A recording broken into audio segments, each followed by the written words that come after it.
Tonight, a 5-year-old kidnapped following a deadly house fire has been reunited with her family.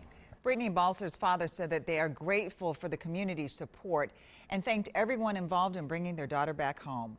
Brittany had been missing for 26 hours before the investigation led to a pop-up camper in Big Fork, where police found her with 32-year-old Jacob Kinn. WCCO's Jennifer Mayerle has more on the search and Kinn's background. She's safe and alive. And tonight, Brittany Balser is home with family. This is the end to an intensive 26-hour search for the 5-year-old. She was discovered missing after a fatal mobile home fire where she was staying with a family friend.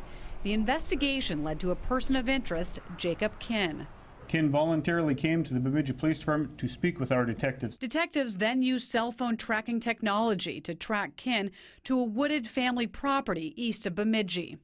They discovered fresh tire tracks. They followed the tire tracks through a wooded area where they located a pop-up camper. Inside, they found Brittany. Officers took Kinn into custody. In 2013, Kinn was convicted on several counts of possession of pornography.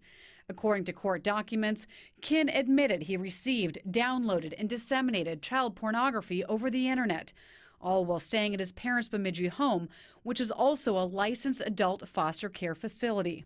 Well, that investigation was ongoing. Newspaper reports reveal, and the sheriff confirms, Kinn was arrested after posting a Craigslist ad looking for a girl to pose for pictures. He was caught after a detective corresponded with Kinn, pretending to be a mother willing to hand over her daughter.